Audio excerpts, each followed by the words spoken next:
मित्रों, दुनिया में समलैंगिकता को लेकर कई कानून बन चुके हैं, लेकिन इतने कानून नियम होने के बावजूद भी अगर किसी को पता चलता है कि कोई समलैंगिक है तो उसका मजाक ही उड़ाया जाता है।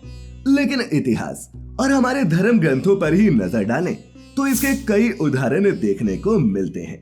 तो आज की इस वीडियो के जरिए हम यही जानने की कोशिश करेंगे कि समलैंगिकता को लेकर हिंदू धर्म आखिर कहता क्या है। तो नमस्कार और स्वागत है आप सभी का द डिवाइन टेल्स पर एक बार फिर। मित्रों, समलैंगिक संबंधों का उल्लेख हमारे धर्म ग्रंथों से लेकर पुराणों और शास्त्रों में मिलता है। इनमें ऐसी कई कथाएं हैं जिनमें देवताओं के बीच समलैंगिक गतिविधि यौन आनंद लेने के लिए नहीं बल्कि दूसरे कारणों के लिए की गई है। वहीं ऐसी भी कई कथाएं देखने को मिलती हैं जिनमें स्वयं भगवान ने दूसरे लिंग का रूप धारण करके अपने उद्देश्य को पूरा किया। जैसे भगवान शिव का अर्धनारीश्वर रूप, विष्णु का मोहिनी अवतार, अर्जुन का बृहनल्ला रूप और शिखंडी का लिंग परिवर्तन। अब इन सभी रूपों से पूरा जनमानस भली भांति वाकिफ है और भगवान के इन रूपों को सही मानते हुए पुराणों में भी जगह दी गई है। अब एक ऐसी ही पौराणिक कथा के अनुसार महाभारत में द्रौपदी के पिता राजा द्रुपद के घर शिखंडी नाम की एक और पुत्री ने जन्म लिया, जिसका राजा ने एक पुत्र की तरह लालन पालन किया। इतना ही नहीं, उसके बड़े होने पर उसकी शादी भी एक लड़की से ही करवाई। लेकिन शादी की रात ही शिखंडी के स्त्री होने का राज उसकी पत्नी के सामने खुल गया और गुस्से की ज्वाला में उसकी पत्नी भड़क उठी।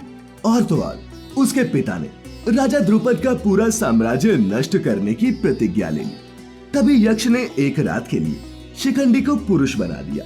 वहीं महाभारत की ही एक और कथा के अनुसार पांडवों से कहा गया कि वो कुरुक्षेत्र का युद्ध तभी जीत पाएंगे जब वो अर्जुन पुत्र अरावन का बलिदान देंगे। जिसके बाद अरावन ने भी अपनी एक शर्त रखी। उसने भगवान कृष्ण से कहा कि वो कुंवारा नहीं मरना चाहता। उसकी मांग थी कि वो शादी के बाद ही अपने प्राण त्यागेगा। लेकिन समस्या ये थी कि अगले दिन मृत्यु को प्राप्त करने वाले मनुष्य के साथ भला शादी करता कौन। तब भगवान कृष्ण ने महिला का रूप धारण किया, जिसके बाद इरावन के साथ शादी की और उसके साथ एक रात बिताई। इसके बाद पांडवों ने इरावन का त्याग किया और उसकी मृत्यु पर कृष्ण के महिला रूप ने इरावन की चिता पर बैठकर जोर जोर से विलाप भी किया। हिंदू धर्म में समलैंगिकता को लेकर एक प्रकार का उदार व्यवहार देखने को मिलता है। हमारे ऋग्वेद में इसको अप्राकृतिक माना गया है, लेकिन दूसरी तरफ ये भी कहा गया है कि अप्राकृतिक संबंध भी प्रकृति का ही एक हिस्सा है। इसीलिए ऐसे लोगों के साथ किसी प्रकार का दुर्व्यवहार नहीं करना चाहिए। साथ ही मित्रों, श्री कृष्ण लीला में एक प्रसंग मिलता है जिसमें कान्हा के साथ रासलीला रचाने के लिए भगवान शिव ने गोपी का रूप धारण कर लिया था। ये रूप धारण करने के लिए भोलेनाथ ने यमुना में डुबकी लगाई, जिसके बाद वो एक स्त्री के रूप में बाहर निकले और उनका श्रृंगार स्वयं देवी यमुना ने किया। इसके बाद भोलेनाथ रास मंडल में प्रवेश कर भगवान कृष्ण के साथ विहार करते हैं। और मित्रों, भगवान शिव के इस रूप को धारण करने के चलते ही ब्रज में गोपेश्वर महादेव का मंदिर स्थित है।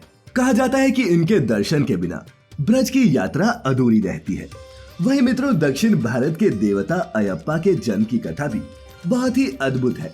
कथा के अनुसार महिषी नाम की राक्षसी को भगवान विष्णु का वरदान प्राप्त था कि उसकी मृत्यु का कारण सिर्फ भगवान शिव और विष्णु की संतान ही बन सकती है। अब इस वरदान को असंभव समझकर वो और ज्यादा अत्याचारी होती गई। उसको लगा कि ये तो कभी भी संभव नहीं हो सकता और वो क्रोधवश आमजन के साथ अत्याचार करने लगी। इसके बाद जब सागर मंथन के बाद भगवान विष्णु ने मोहिनी रूप धारण किया, तब भगवान शिव मोहिनी पर मोहित हो गए और इससे अयप्पा का जन्म हुआ। तब अयप्पा ने ही महिषी का वध करके इस जगत को पाप से मुक्त किया था। वहीं दूसरी तरफ कोणार्क, जगन्नाथपुरी और खजुराहो में समलैंगिक संबंधों को दर्शाती कई मूर्तियां भी देखी गई हैं। मित्रों, इन्हें देखकर पता चलता है कि पौराणिक काल में सभी तरह के यौन झुकाव खुले तौर पर मौजूद थे। वहीं अगर दूसरे धर्मों की बात करें तो इस्लाम में समलैंगिकता को पूरी तरह से हराम बताया गया है और इसे एक गुनाह की तरह देखा जाता है। वहीं ईसाई धर्म में विभिन्न पंथों में समलैंगिकों के बारे में अलग अलग मान्यता पाई गई है। रोमन कैथोलिक चर्च के मुताबिक ये एक तरह की दिमागी बीमारी है और ऐसे लोगों को ईसाई धर्म को मानने वाले पापी मानते हैं। वहीं बौद्ध धर्म के तीसरे उपदेश में बताया गया है कि किसी भी व्यक्ति को यौन दुर्व्यवहार करने से बचना चाहिए। लेकिन समलैंगिकता यौन दुर्व्यवहार है या नहीं, इसकी चर्चा कहीं नहीं है। अब मित्रों, बौद्ध भिक्षुओं ने समलैंगिकता को एक यौन दुर्व्यवहार के रूप में तो नहीं देखा, लेकिन उन्होंने इसे खुली स्वीकृति भी नहीं दी। तो मित्रों, आपने आज की इस प्रस्तुति के माध्यम से जाना कि समलैंगिकता के बारे में हमारा हिंदू धर्म क्या कहता है, साथ ही इसके बारे में दुनिया के दूसरे कुछ धर्मों के क्या विचार हैं। आज की ये प्रस्तुति आपको कैसी लगी, नीचे कमेंट्स में जरूर बताएं और अगर अच्छी लगी हो तो इसे अपने मित्रों के साथ साझा जरूर करें। ऐसी सभी धार्मिक और आध्यात्मिक जानकारियों के लिए जुड़े रहे द डिवाइन टेल्स परिवार के साथ। तो मित्रों, फिलहाल आज के लिए बस इतना ही। अब इजाजत दें। आपका बहुत बहुत शुक्रिया।